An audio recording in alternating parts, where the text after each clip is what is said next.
Welcome, dear audience, to the planet Katakis. Hop aboard the space fighter and play Katakis.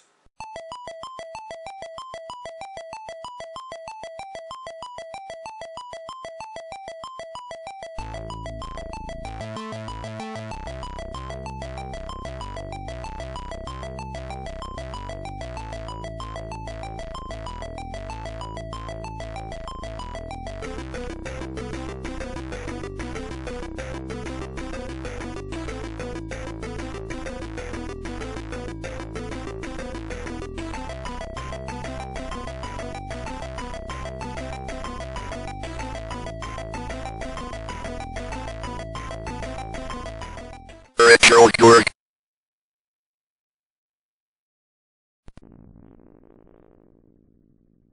You may wonder why my first sentence, welcome to on Katakis, on the planet Katakis.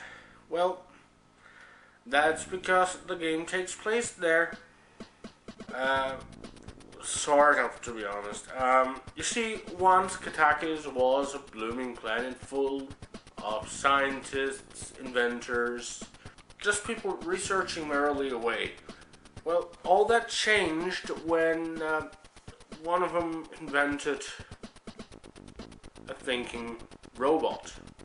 And those machines turned against their creators.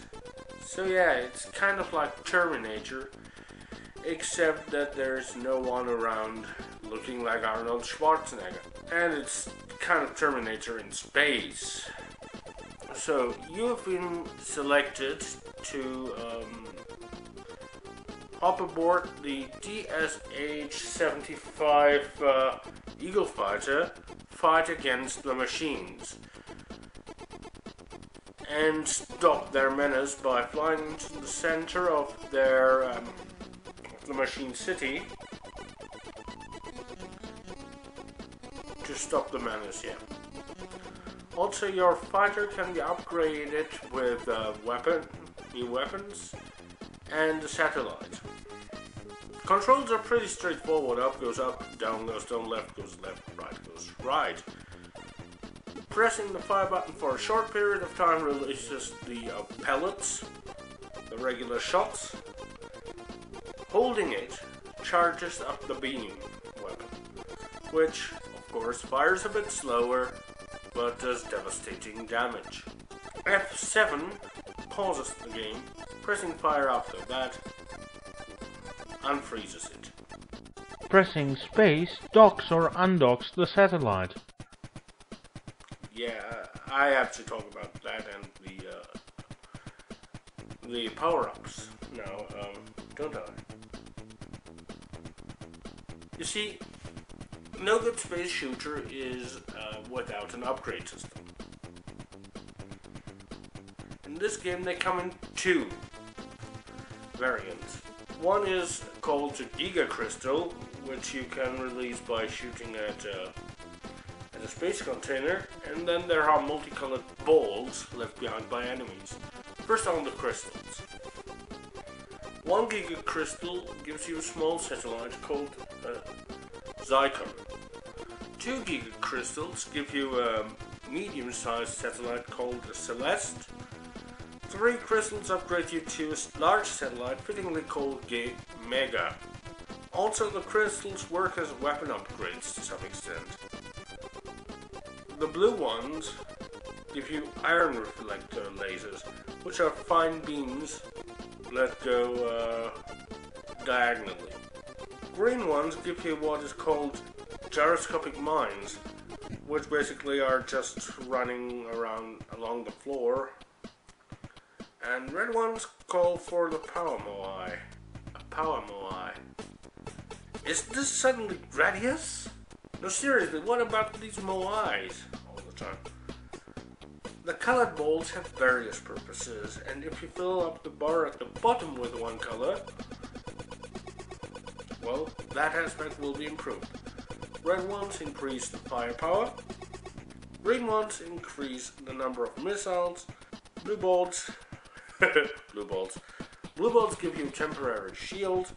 Yellow bolts destroy all the enemies on screen, and grey gives you bonus points.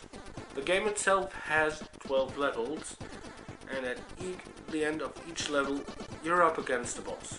The wonderful thing about this game is that it has two player modes. The less wonderful thing is that one of them, in which the players take turns, is kind of broken. It's faulty, it shouldn't be used. But don't fear, there still is a cooperative mode, a co-op mode, in which one player controls the satellite and the other player controls the spaceship. While the player with the satellite can't pick up upgrades, the satellite is indestructible.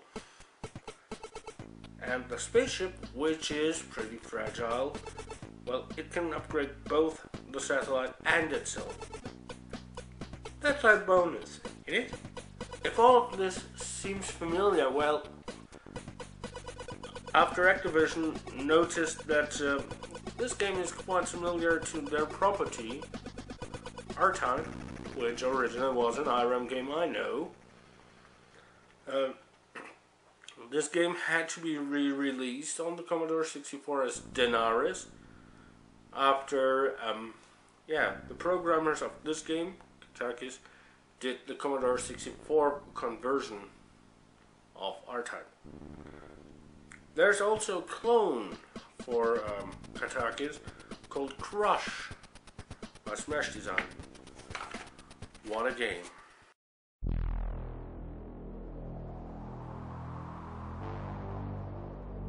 Next time, it's going to be a bit more cinematic, because we're in for a strategy action game. Cinema wears Defender of the Crown.